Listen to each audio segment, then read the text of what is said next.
Have you ever wondered why it is that some people look at a glass and see it as half full and others half empty? I know the basic responses that we've learned in the past have been attitude makes the difference, and it does.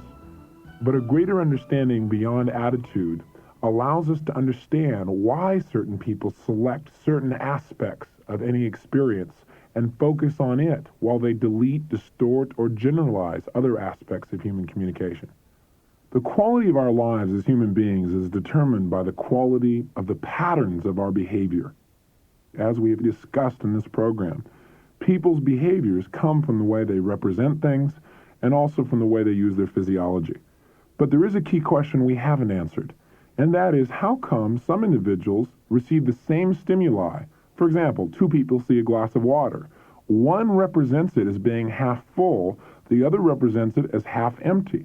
This is a basic question that we've answered in the past by saying, well, one has a good attitude and the other person has a poor attitude. But the answer is actually much more specific than that. There are certain factors that determine how much of any experience we become consciously aware of. In other words, in any experience in life, there are almost unlimited stimuli in which we could become aware. But our conscious mind can only handle so many pieces of information at one time. However, our unconscious mind can handle an almost unlimited array of activities, billions of activities that are happening in any split second inside of your body. So how do we take all of the stimuli that's hitting us and decide on what to give our attention to? What helps us to decide this is something we call meta-programs. Meta-programs are similar to beliefs and values in that they filter what we become aware of in the outside world. In fact, meta-programs determine whether you see the glass as half full or half empty. As we said earlier, the brain operates very much like a computer. If in front of you you have a keyboard and the external environment pushes that keyboard in various ways, that is the stimulus from the environment.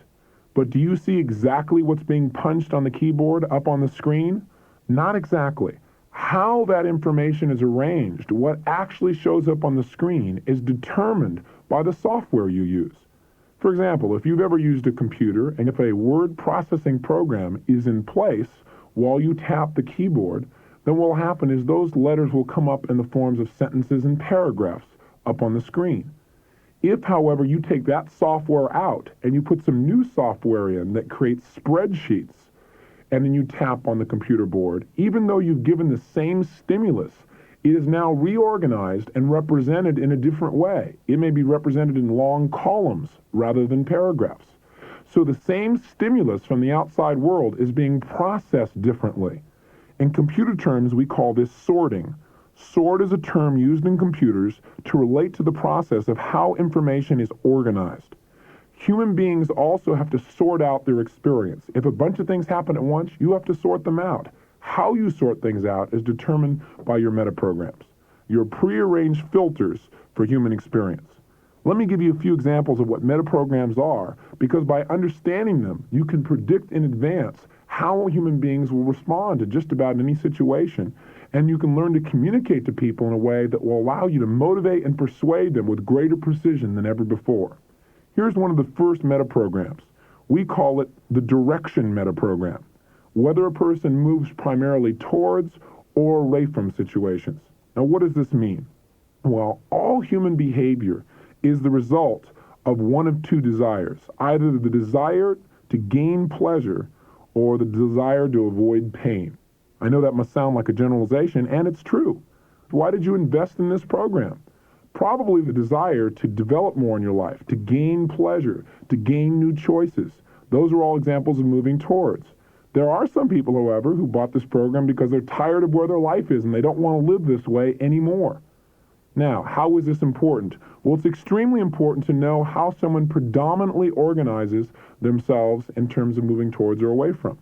The way you can find out how people motivate themselves is to ask them a simple question. Ask a person, what's important to you about working?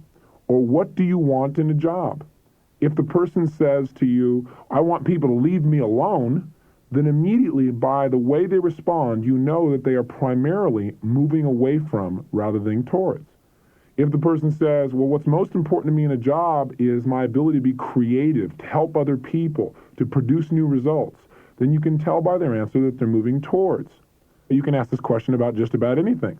What's important to you in a relationship? What's important to you about learning? And you can notice by the way the person responds what direction they're moving. Now, how is this important to human behavior? I've always believed that everyone moves towards, that everyone's trying to gain something. That's what motivates most of us. When I began to learn about NLP, I discovered that I made a lot of assumptions that weren't true. For example, I would always try and motivate someone to learn by saying, God, look what you can gain, look what you can produce, look at the new results you can create for your life if you come and learn this. And there are some people that would look at me and go, I don't care. And I couldn't believe it. I thought for sure everyone would be motivated in that way. But the reality is the only way you're going to motivate a person who moves away from is to talk to them about what they will lose if they don't go to this seminar, if they don't listen to this tape. The way to motivate that person is to come along and say, listen, if you don't do this, you're going to always wish you had. If you don't do this, you're going to continue to live the life you've been living in the same desperate way. And when you talk this way, to me, that sounds terribly harsh. To me, that sounds like, manipulative almost. And I would be very upset if someone did that with me. But for somebody who moves away from, they respond very effectively to moving away from. You can talk about all that they're gained till you're blue in the face, and they won't respond. A great example comes from a friend of mine. His name is Captain John Rondon. He's the head of the Salvation Army in the South Bronx of New York City. When you go to the South Bronx, you get the impression that Harlem is Beverly Hills. Buildings are blown out. There are no windows. People are drugged out, lying all over the streets. And this man has committed his life to making a difference there. And he prides himself on knowing quite a bit about human motivation and emotion. When I explained about the importance of moving towards and away from, he shared with me an experience that he had that taught him the importance of using moving away from strategies. One night he was out late in the evening on a frozen, snowy night when he found a man lying deep in the snow, freezing to death. He propped the man up and gave him some coffee. As he put the coffee in the man's hand, he heard the sizzle as his skin burned against the cup. When he took the cup out, the skin was still stuck to the cup. Not a pretty sight. He knew it was critically important to get this man some shelter, and there was no room at the Salvation Army, not one bed, not one space. So he went to a church, and he knocked on the door, and finally the minister came down, and he explained the situation and said the Salvation Army would pay for it if they'd put this man up for the night. And the minister of the church said that this is not the job of the church, but the Salvation Army's job, and told him to figure something else out and slammed the door in his face. Well, Captain John obviously was not very excited by this response. He quoted the man a bit of scripture and then tried to come up with some more solutions. He knocked on door after door after door. No one would support. He appealed to people. He said, look, this man is part of your community. He is dying. He is freezing to death. I just need your help. No one would help. No one would even open their doors. Finally, a local drug dealer in the area that Captain John had met and helped saw him and saw his plight and said, Captain John, I can get you a place for this guy to stay. Just go over to John Smith's house over here. Captain John said, well, I've already tried that. I appealed to him as a Christian man. I appealed to him as a member of the community. There's absolutely no way he won't even open his doors. He said, Captain John, you just don't know how to talk to people. He said, I'll handle it. I'll be right back. Captain John waited, watched the man go up the stairs, watched him carry on a conversation for 3 or 4 minutes. The next thing he knew, the man came down the stairs, opened the garage, and said, the man can stay here as long as he wants. Captain John was flabbergasted. He said, how did you do that? He said, well, you just got to know how to talk to people. He said, but I asked him, I begged him, I offered every possibility. I showed him how he could be helping this man's life. He said, that's not how you talk to people around here, Captain John. He said, what you got to do is you got to let them know what's going to happen if they don't do it. He said, what I did is I told the man, I said, listen, I just want you to know I've already cased your house. I can tell you where all the windows are. I can tell you what kind of TV you have. And I was just about to steal everything you've got. Now, if you are a good man and you allow this man to stay in your garage and allow him to stay warm, then I won't have to rip you off. If you don't, I'm going to steal everything you own. Interesting power of giving someone something to move away from. Much more effective in this context than something to move towards. All human beings will move away from certain things and towards other things. The key is to be happy in our lives. We need to move towards what's most important to us and away from what's not important from us. And the same process happens with children. See, if you go to your child and you start telling him, you need to get better grades because if you don't, you're not going to get in college, that may work if the child moves away from. If he moves towards, he'll feel insulted. He doesn't like to be told what he's going to lose. People who move towards don't want to hear that. However, if he's a moving away from kid and you tell him, hey, you got to do better in classes because if you do better, you can choose any school that you want, that won't work with a kid that moves away from. The only time that works is with a child who moves towards. How do you find out? Ask your child, what's important about learning? What's important about school? If he says, well, getting out, then you know he's moving away from. If he says, well, learning is really important because it'll give me new choices later in my life, then he's moving towards. The key, again, is knowing where people are rather than wishing they were a certain way. You can wish all day long that people are all motivated towards, but that's not the reality. Once you know where people are and you change your approach, you can change your results right now. Here's another metaprogram. This is called a reason metaprogram. This tells us why people do something or why they're presently doing something. And the distinction we want to make is the person doing things in his life based upon possibility or necessity. This is a critical distinction to make. The way you find this out is you ask somebody, why did you choose your present job? Why did you choose your present car? Why did you choose anything? And you notice how they respond back. If the person says, well, I chose my present job because, I looked at many different possibilities and it seemed like the best company, then obviously they're sorting by possibility. If a person says, well, I'm at my present job because there was no other choice, I just had to get a job now and this is the only thing available, then they're operating out of necessity. Now, why is it important to know this? Well, once again, you can try and motivate somebody about possibilities till you're blue in the face. If they operate out of necessity, they're not going to respond. I remember one time I was working with this young man and I kept trying to get him excited about what was possible. And he just said, I just don't see it as necessary for me to make these changes, Mr. Robbins. And he didn't. One day I learned about possibility and necessity and I let him know he didn't have a choice. He absolutely had to do this now. Instantly, he took action and produced the result that I was trying to motivate him to do for a long period of time. How a person uses their metaprograms is determined by the state they're in as well. Most people move away from life-threatening situations, for example. Most people move towards situations that seem to be a total win for them and for others. Whether a person operates out of possibility or necessities is often associated to where they are in their life. If they're barely getting by, they may start focusing on necessities, versus if they're doing very well, they may begin to focus on possibilities. Once again, understanding where people are gives you more information about how to communicate in a way that produces the results you want. Here's the third metaprogram. This one we call the frame of reference. The frame of reference basically shows you how a person judges their own actions. Do they judge whether something is effective or ineffective by going inside themselves to note it, or do they check out in the real world? Do they see how other people feel about it? What you want to know when you find out about someone's frame of reference is whether they have an internal frame of reference or external.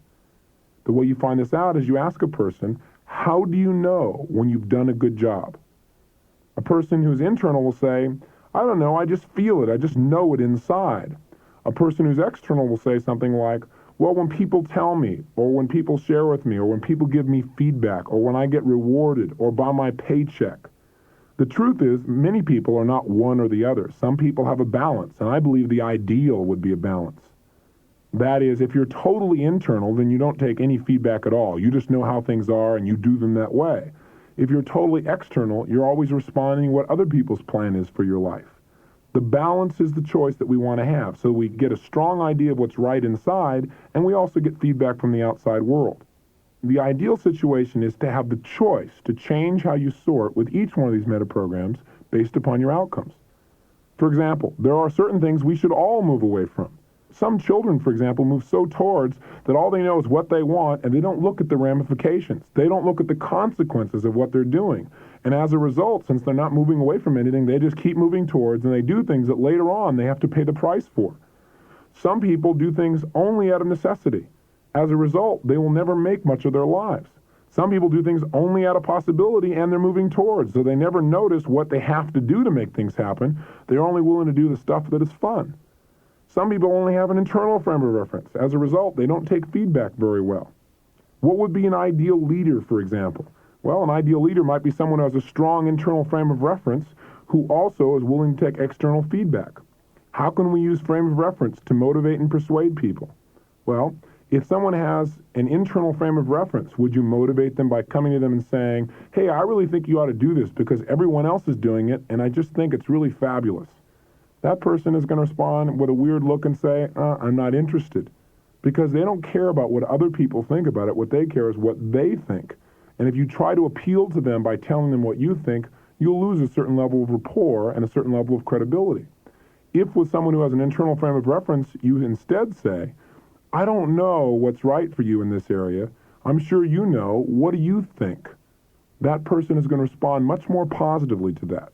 Or if you say to them, if you ask yourself inside, you might be able to tell me what you should do. If a person has an external frame of reference and you say, I don't know what you should do, they get confused. They want you to tell them, do this because this person did it and this person did it, and therefore it can work for you as well. That makes a big difference for someone who's externally oriented. What about acknowledgement? Well, in a business environment, somebody who has an internal frame of reference needs a lot less acknowledgement than someone who's external. The external person needs an acknowledgement to know they're doing a good job, and they need it fairly constantly and consistently. How can you use these to persuade? Well, I remember I did a free guest event not long ago. And in the guest event, after I was done, a man walked up to me and he said, I'm not sold. I don't see it as being necessary to go to your program. And I said, well, I'm sorry to hear that. He said, well, I'm not convinced, and I think if you're so successful, if you're so persuasive, I think you should try and convince me. Why don't you convince me to go to your program? Well, based upon the conversation I heard him have with the person he was next to before he got up there, I knew a lot about his meta programs already. First of all, people with external frames of reference rarely come up and attack you verbally because they're looking for feedback. They don't have such a strong frame inside.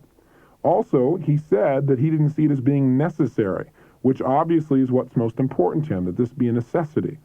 And I also knew that he was moving away from, based upon a conversation I overheard him having while he was waiting in line to talk to me, where he told his friend that, you know what, I'm tired of this. I don't want to lose any more of this time that I have, and I don't want to lose this, and I don't want to lose that. I heard those words, and I knew he was primarily important to him was not losing, in other words, moving away from. So my response to him could have been, well, here's why you should go. Let me tell you all the reasons you should go. Let me introduce you to people who succeeded because of this program. Let me tell you what's happened in my life. But that never would have worked because this man has an internal frame of reference.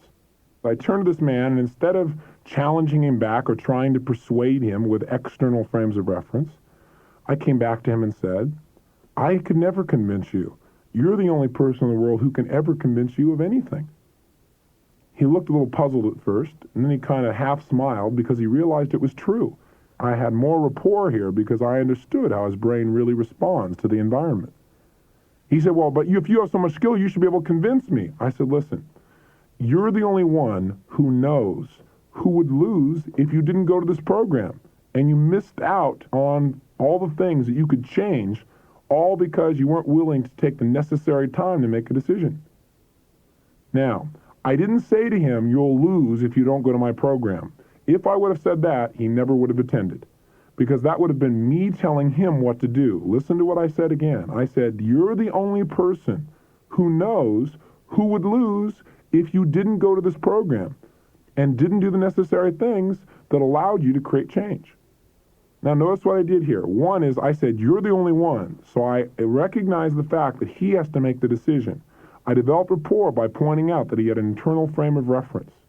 Secondly, I said, you're the only one who knows who would lose. Lose requires and is saying to him, hey, you're going to lose something, and he moves away from. So that motivates him more than if I say, God, if you were to do this, you'll get all this good stuff in your life. And I also said, because you didn't take the necessary time. He sorts by necessity. So what I've done in one sentence is I've appealed to all the things that cause him to move and to be motivated and to be persuaded. I've appealed to his internal frame of reference. I've appealed to the fact that he doesn't want to lose things. And I've appealed to the fact that this is a necessity. He took one look at me and he said, you know, that's right. And he turned around, walked back, and signed up. This could never have happened if I would have approached this in my old way, which would have been to try and sell him on all the things he would have gained by coming and all the possibilities of what could happen in his life and tell him to talk to all the other people that got results. That never would have worked. So again, if you know the right key to punch, you can produce any result in anyone's nervous system. Meta programs give us those new choices. Let's look at the next meta program. We call this the convincer metaprogram. The convincer metaprogram shows us what a person has to experience in order to become convinced of anything. The convincer metaprogram has two parts to it. In other words, in order to become convinced, to change what we believe, we first have to have a certain set of representations occur. That is, certain senses of ours have to be triggered. So how do we find this out? Well, we ask a person, how do you know when a coworker is good at what they do? Do you have to see them do it? Do you have to hear about them doing things? Or hear them talk about what they do? Do you have to actually do it with them? Or do you have to read about their performance? Now, by asking this, you're going to find out which of the five senses is most important to this person and having them become convinced. If they're from Missouri, they're the show me state, the generalization would be they need to see it. That is, if they're more visually oriented, they may have to see it to believe it. Other people don't have to see it, they just need to hear about it or hear the person talk as if they know what they're talking about and then they believe it. Other people have to do it with them. They have to have hands-on experience. Other people believe when they read. And some people have a combination of things. They say, well, I believe somebody's good at what they do when I see them do it and when I hear other people say that they're also good. So now you know the two elements that are necessary for that person to begin to become convinced. So that's the first portion of finding out how people get convinced. The second portion is, not only do we need a stimulus, that is, to have some of our senses stimulated in a certain way for us to become convinced of something, but we also have to do it in a certain period of time. And the way you find this out is you ask the person, how often would this person have to demonstrate to you that they're good in order for you to become convinced? Do they have to just do it one time? We call that automatic. Or do they have to do it a number of times, like 2 or 3? Do they have to do it over a period of time, like days or weeks or months? Or do they have to do it every time? So those are the 4 options. Some people have to see someone do something. If they see it, then they know it, and then we have to know how often do they have to see it. So some people need to see the result or see a person produce a result one time, and then they know it. They know that person is good at what they do until they show them otherwise. Other people have to see it 2 or 3 times. Other people need to see results over maybe a 2 or 3 month period. After that period of time, then they believe someone is good at what they do. Then they become convinced. Other people, the people we call consistent, are never convinced. If you're in sales, you probably recognize this kind of person. I'm sure you've had people when you went to show your product where you showed it one time or had the person use it one time and immediately they were a customer for life. They didn't question it any further. Other people, you had to call on them a couple of times. Other people, you had to work on them for months, and then finally they became a customer. Other people become customers, but every month you come in, the guy says to you, why should I use your product? You go, Harry, you've been using this for 9 years. You ask me this every single month. He goes, yeah, why should I use it this month? Those kinds of individuals, of course, are very fun in the persuasion game. Now, does this only relate to business? Of course not. You also have to become convinced of anything. For example, how do you get convinced that someone loves you? For some people, they need to see it. Other people need to hear that you love them. Other people need you to show and demonstrate to them. Other people need to read it by way of you giving them cards. How often do you have to do this for this person to feel loved? Well, some people, if you say you love them or show them or touch them or write them a card one time, they'll know from that day forward that you love them. Obviously, these people are in the minority in the culture, but there are plenty there. Other people have to see you demonstrate your love in certain ways, visually, auditorily, or kinesthetically, 2 or 3 times. Other people, if you've been with them a year, now they know you love them. It takes a certain period of time. Other people, they never know you love them. You have to tell them and reassure them every day that you love them. If you haven't told them today or shown them today, they begin to question whether you love them at all. I'm sure you've had this experience in various relationships. So the point of metaprograms is things do not happen randomly.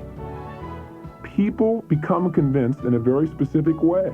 Your brain is just like a computer. Certain exact things have to happen in certain orders and sequences, and then you become convinced. That's what this metaprogram will show you.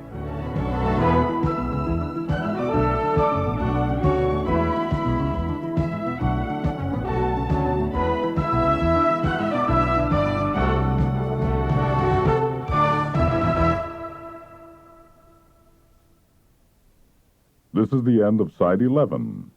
Please fast forward the tape to begin Side 12.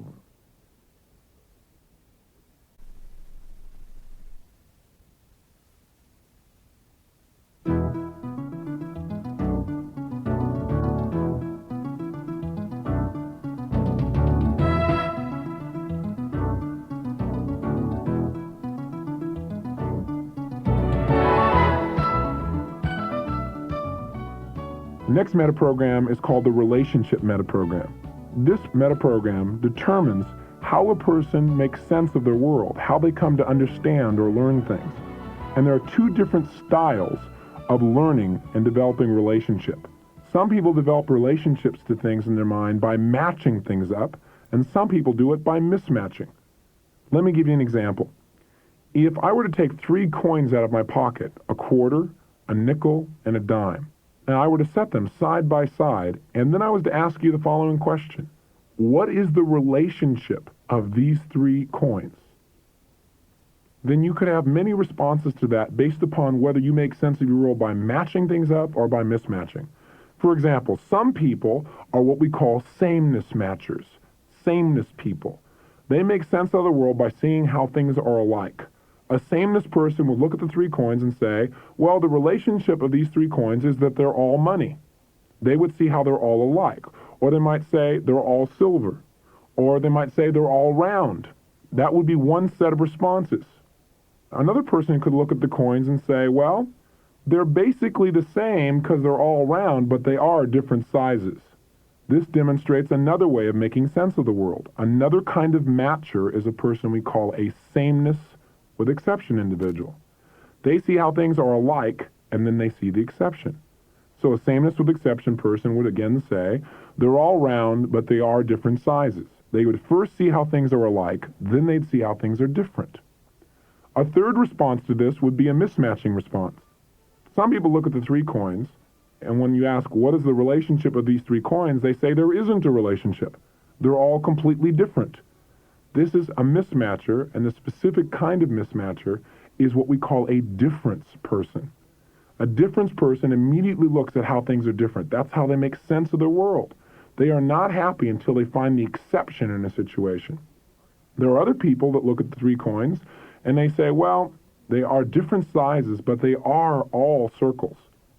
So what they first notice is how things are different, and then how they're alike. This is a person called difference with exception. So once again, there are 4 categories. There are sameness people. Those are people that match things up and see how they're completely alike. There are sameness with exception people. Those are people that see how things are alike and then how they're different. There are total mismatchers, which are difference people. Those are the people who say there's no relationship. And then there are difference with exception people. Those are the individuals that see how things are different and then they see some similarities.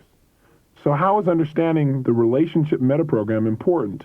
Well, it can teach you a lot about why people do what they do and how rapport is destroyed and built. Mismatchers have a great deal of difficulty, as you can imagine, keeping rapport with people other than other mismatchers. Because no matter what somebody says, they find an exception to it. For example, I have a great friend who's a mismatcher. I remember a time I got very upset because I didn't understand that this was his way of making sense out of the world. I was doing a seminar one time, and he stood up, and after I said something, he said, that's not true.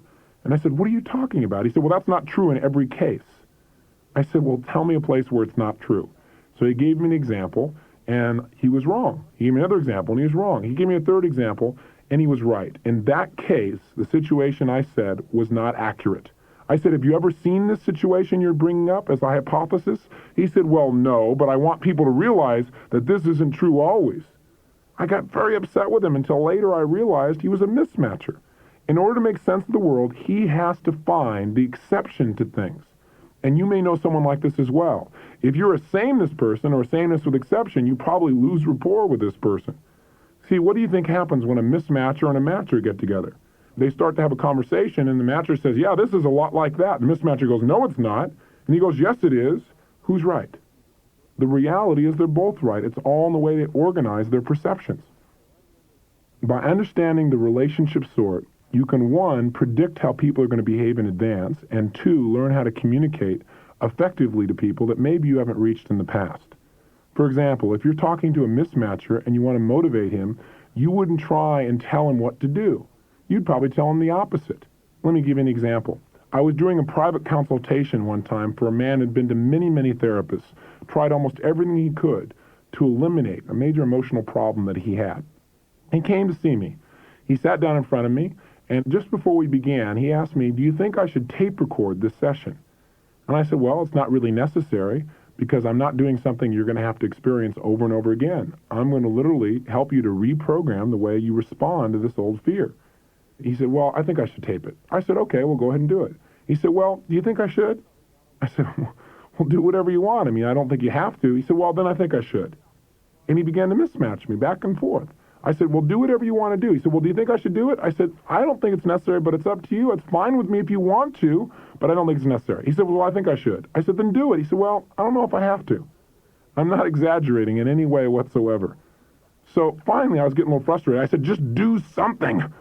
So he got up and he got his tape recorder, and as he pulled it out, he looked at the tape recorder and he said to me, well, do you think I have to turn this volume knob all the way up, or do you think I could just leave it in the middle?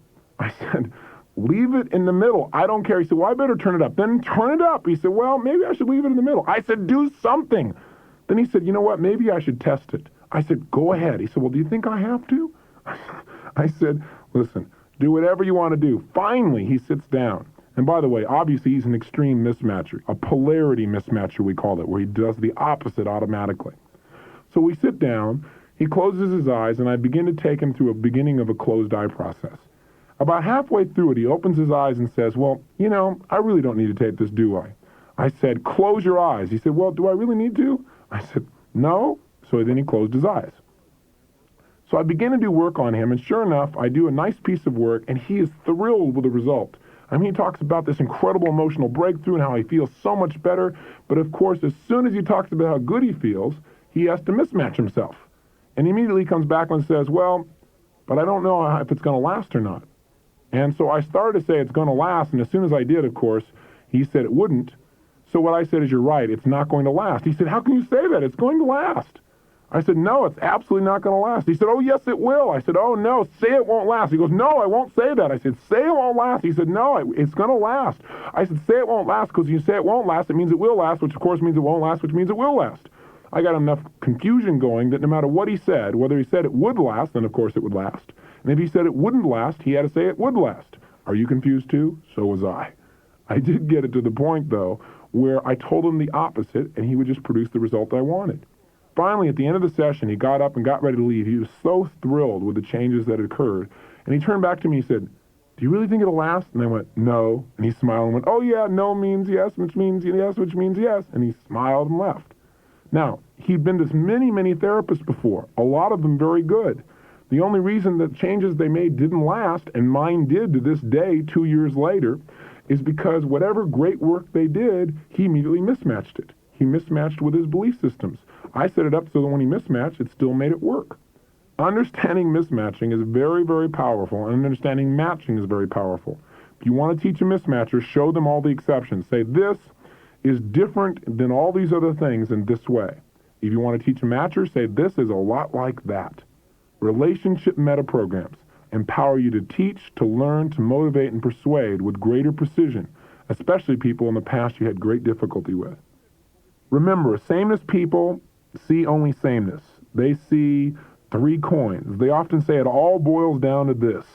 When they come into a situation, they try to determine what is the same in that situation. This person deletes massive amounts of information, everything that's basically different. This category called sameness represents about 10% of the population. Studies have shown that sameness people and their desire for stability will typically stay in a job from 15 years to life because there's no reason to change what they're doing.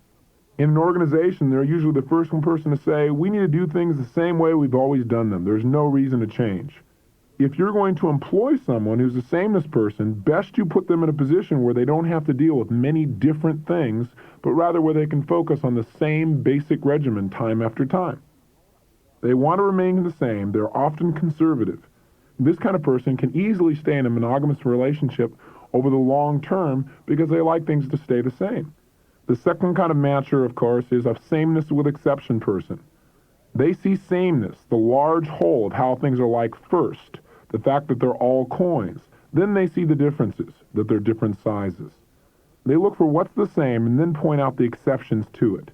This group is the largest group of people in our population. They represent about 55% of the people in our culture. These kinds of people, because sameness is important to them, will stay in a job for a long period of time but not quite as long as the person who's complete sameness, because they do want some exceptions. They do want things to be a bit different every now and then. Studies have shown they typically stay in a job 5 to 7 years. A sameness with exception person can stay in a monogamous relationship for long periods of time and develop a long-term relationship as long as in that relationship there are some differences. That is, in the relationship, the couple does different things together, and there are some exceptions to the same day-to-day pace. The third example, of course, are difference people. They see only differences. They delete how things are alike. They look at the 3 coins and say they're all different. They have trouble seeing patterns or any similarity. Difference people go into a situation and can tell you immediately what's wrong, what's not congruent, or what's out of place. They comprise about 10% of our population. As with the total sameness person, the difference kind of person will delete massive amounts of information. Because difference people are constantly looking for change, studies show that they usually last in a job only 18 months or less. Difference people have tremendous difficulty developing long-term relationships. They've got to do things differently all the time because they want variety. In relationships, they're the kind of person that's always asking their mate, why do we always have to do things the same way? Why can't you show some creativity? Why can't we do things differently tonight? The fourth kind of relationship sort is the difference with exception person. These people see how things are different first, then they note how things are the same. For example, those are the kind of people that say, well, they're all different sizes, but yes, they all are money. They're all worth different amounts, but yes, they're all American coins. So they'll see first how things are different, then how they're like. Studies show that this person will typically stay in a job 18 months to approximately 3 years. This is the kind of person who likes a lot of changes in a relationship, but they do want a certain foundation of sameness as well. Now, how is all this useful? Well, it's useful in a relationship to know what's necessary to keep your spouse, boyfriend, girlfriend happy. If they're a difference person, you know you got to be a different person all the time. You got to be providing lots of different choices. If they're a sameness person, then you know not to expect a lot of change. If you want to hire someone that you're going to manage in your business, you might want to find out whether they're a matcher or a mismatcher. If they're a mismatcher, you just got to know they're not going to be here very long unless you can find a tremendous variety of activities for them to do in the job. If they're a sameness person and you give them a lot of different things to do, they're not going to be very comfortable. They want a regimen, something they can count on day after day. By understanding a person's relationship meta program, you can communicate more effectively, you can persuade, and you can also predict how people are going to behave in relationships in the future. The final meta program we'll discuss in this tape, the attention meta program, is one of the more subtle meta programs, and perhaps the most important, especially for people who are professional communicators. This meta program deals with how people show other people that they're concerned about their response to them. This is the meta program that shows how people let other people know that they're paying attention. And there are 2 primary ways in which to sort your personal attention. One place to sort your attention is to yourself, the other is to others. People are sorting by self, or they're thinking their own thoughts. They're not very associated to you. They don't listen until you talk about how something's going to impact them personally. You can tell a self-sorter because when you're talking to them, they're usually sitting back. They may not be even looking at you directly. They may be gazing off into space. They make no real attempt to make you feel like they're hearing you or responding to you. The other way to sort your attention is to sort your attention towards others. People who sort towards others pay a great deal of attention to what people are saying to them. Even if they're not interested, they'll usually try and give feedback. They'll focus. They'll give eye contact. They'll lean into you as they talk versus sitting way back. Now, how is this information valuable? Well, it's extremely valuable. If you wanted to motivate someone, for example, to come to a seminar, and they sorted by self, and you said, hey, you ought to come to this program because Tony Robbins is really into helping a lot of people. In fact, if you came, you could learn the skills to help a lot of people as well. Would that appeal to a person who sorts by self? Not likely. That person wants to hear, how is this going to impact him? A person who sorts by others would say, hey, that's a seminar I want to go to. To get the person who sorts by self to come, you'd say, hey, you need to come to this thing, because if you come, you can do this for yourself, and you can learn to do that, and you can produce this result for yourself. Then you have the person's ear. Remember, there's no specific question to discover this attention sort. All you have to do is observe people. Now, the truth is we all sort by self some of the time, and we all sort by others some of the time. If you sorted totally by self constantly, you'd be totally selfish. If you sorted only by others, then you become a martyr. The goal, of course, with most of these meta programs is to develop a balance so that you take care of yourself while you also notice the impact you're having on other people, where you work to contribute to others and you benefit in the process. Many of us at times, I'm sure, have been in relationships with self-sorters, people we try to contribute to and support in every way and who get almost no feedback, no support back to us, who just kept sucking in all the support and never giving anything back. By noting in advance where people pay most of their attention, inside themselves or outside towards you, you can predict in advance how people are going to behave. For example, if you have a service business, would you want to hire people that primarily sort by self? Probably not. In fact, in a service business, you need people who sort by others. People are going to be paying attention to how other people are being supported. That's their job. If you have self-sorters in that job, you're going to have a problem. For example, Southwest Airlines did a study many years ago and discovered that 95% of their customer complaints were about only 5% of their employees. Well, they decided their first approach was, let's fire these employees. And then a social psychologist worked with them and said, why don't we find out what it is about these people that create so many complaints so that we don't just hire back the same kinds of people. The distinction they made was that the people they got complaints about were primarily self-sorters. That is, when the plane was about to land, they were busy wanting to take care of themselves instead of the passengers they should be paying attention to. If a passenger said to a self-sorting stewardess, hey, could I have a pillow? They'd say, oh yeah, you want one right now?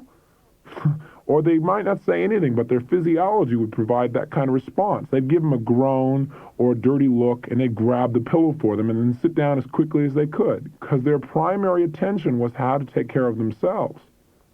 So in order to hire a new group of people that would not be self-sorters, what Southwest Airlines did is it held group interviews where they asked each individual to get up from the front of the room and to talk about why they wanted to go to work for Southwest Airlines.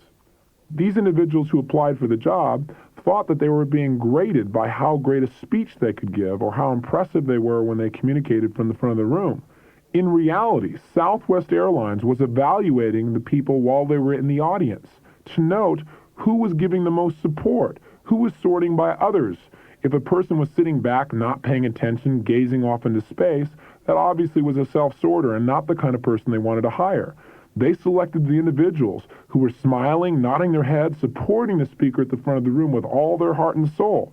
As a result, Southwest Airlines cut their complaint ratio by 98%, and they still have one of the lowest complaint ratios of any of the airlines. This is the power of understanding sorting by self versus others. By the way, would you want your attorney to be an other sorter? When he went into the courtroom, somebody said, well, gosh, we should do this for other people. You should not just work with your client. You should try and help us as well. There may be places where self-sorting is appropriate. How does this relate to other things? Would you want an attorney with an external frame of reference or an internal frame of reference? Probably a certain amount of balance, but hopefully he has to have a strong internal frame to fight for your case. Otherwise, he's going to be persuaded very easily to the other side. What if your attorney was a total matcher? Whatever the other guy said, he began to match up with it and go, yeah, that's true. You'd have some real problems. So my point here is there are no right or wrong meta programs. They're all context related. And the key is to develop balance and to be able to have the choice to use the meta program that supports you and not be stuck in any one. If you begin to understand all these meta programs, you have a tremendous power to motivate and persuade people who you could never have affected before. I used to believe that everyone moved towards, that everybody operated out of possibility, that we all had a strong internal frame of reference, and that we did get feedback, that most of us were convinced by what we saw, and within one or two times of seeing something, we become convinced, that we all saw how things were alike with exceptions, and that we all sorted by others. I came to find out the reality of the world is quite different than the way I held it. In fact, I can remember one time right after I learned these meta programs, how I was able to use them to motivate someone I'd never been able to motivate before. Many years ago, there was a man that my partners and I did business with, who one day just decided to walk off with $50,000 of our money. Being a sorting by others person and wanting to move towards a positive solution rather than take the man to court, I suggested to my partners that we get him together and we sit down and we find out what's bothering him and see if we can create a way to support him and also, of course, get our money back.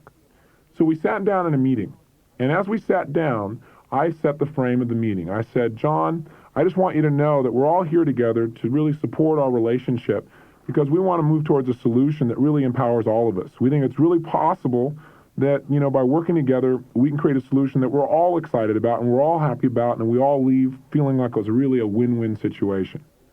He turned to me and said, listen, I don't give a damn what you guys want, which immediately showed us he was sorting by what? Self. He said, I'm only here because I have to be, which told us he sorted by necessity. He then said, and besides, I don't give a damn whether or not we get a solution that works together. All I want is your turn to stop harassing me, which showed me he was moving away from. I said, well, look, I don't want to cause harassment for you. I just want to create a solution that all of us are happy about. He goes, I don't care about solutions. I just want you guys to stop doing this.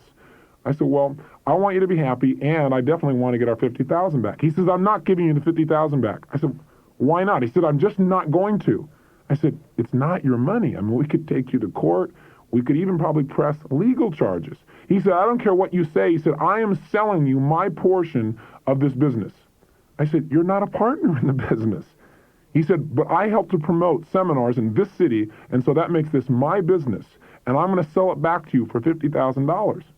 I said, look, you've promoted us twice in this city, and you lost money for us on the first event. On the second one, we barely broke even. You've not been an effective promoter by any stretch of the imagination, and this is not your business. I said, you can't charge us any figure you want. Where did you come up with this figure of $50,000 for this quote-unquote business? He said, I didn't come up from it anywhere. I just know it's worth $50,000. I said, but what formula did you use? Can you give me one example from the real world where somebody got paid $50,000 for this kind of thing? I said, here's a business that's not made any money, and you don't even own it. He said, it doesn't matter. I know what it's worth, and that's what you need to pay me. He obviously had an internal frame of reference. He needed no support from the outside world to maintain his beliefs. The final straw for me is when he finally turned to me and said, listen, this thing could have succeeded if you would have helped more.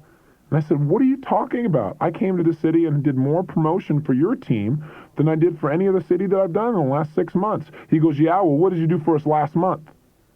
His convincer strategy was he needed to see me do something, and he needed to read about the results, and he needed to have me do it every single time. This was a giant mismatch of our personalities. Here's a man who was moving away from, I was moving towards. Here was a man who was moving basically out of necessity. That's why I made it to the meeting. I was moving out of possibility. Here's a man with a total internal frame of reference. I had a strong internal frame, but also had external desires as well. Here was a man who was sorting by self. I was attempting to sort by others, meaning he and I. And here was a man who had to be convinced every single time versus I just needed to see something twice to believe it was true. So as I continued to try and convince him, I began to say things like, you know what, we've been at this 2 hours, and it's only out of my commitment to support our relationship that I've continued this, but I'm losing my patience. I said, every time we start moving towards a solution, you move away from it. And then all of a sudden something clicked inside me, and I went, meta programs. I just heard about them, and I just begun to learn them. And I began to realize he was the opposite of all the things that I was used to. So I said, okay, I know exactly how to motivate this man. It's not the way I normally would, but I know how. So I turned to him and I said, I have had it. This is it. I said, there's no more possibility of creating a resolution. There is now a necessity. You have 3 minutes to make a decision. And that decision is to pay us the money that we have or to lose in every single area that you can think of. I will make sure that we go and tell everyone that we know, and we tell them on a regular basis how you ripped us off, and I will take you to court. And maybe inside you don't think this is true. And the reason I said this is because he mismatches. I said, so go ahead and think it's not true. By saying this, of course, he immediately had to think it was true. I said, in addition to that, I said, you know inside what's really going to happen to you and all that you're going to lose if you don't change. You have 3 minutes to change your mind and give us the money and get things handled right now. Otherwise, you're going to lose it all. And if you don't think I'm going to do it, think about it again. Well, by doing this, what did I do? I gave him something to move away from. I let him know it was a necessity. I appealed to his internal frame of reference. I let him know that I was going to consistently let people know what he'd done, which is part of his convincer strategy, and I let him know that he was the person that was going to lose, not us. Well, it took about 45 seconds, and all of a sudden he stood up, and he smiled, and he said, hey, I always wanted to support you guys. I just wanted to get to the point where we could really talk like this. And you know what? I'm really excited about it. I'm more than happy to continue working with you, and I'll return the money. The change was so dramatic, my partners and I looked at each other, and we all began to smile and try not to laugh. I mean, this man was not upset. I would have been upset if someone threatened me in this way. He was actually motivated because it appealed to his meta programs. This didn't feel bad to him. This felt like how it should be for him to be motivated. When he left the rooms, my partners asked me what I'd done, and I explained to them how I had appealed to all his meta programs and produced a result in an area where we never, ever in the past could have produced a similar situation. Of course, after he made the agreement, since he was a mismatcher, he tried to go back and change it, which is why we don't do business today. But we do know how to handle those kinds of people, and before we develop promoters for us, we notice, do they sort by others? Do they move towards? Do they operate out of possibility? Are they finding out how things are like with exceptions? Do they have a strong internal frame and yet they can still take feedback? That's the kind of person we need in our business. You need to take the time to take a look at what kind of people you want to surround yourself with in business, in life, and in relationships.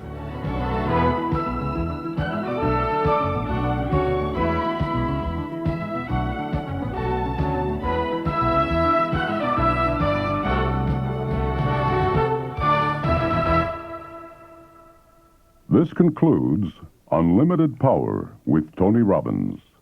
We're sure you found important ideas that will help you travel on new pathways to personal excellence. If you'd like to know more about neuro-linguistic programming, you'll be interested in Tony Robbins' best-selling book, Unlimited Power, published by Simon & Schuster. This is the end of Side 12. Side 11 is already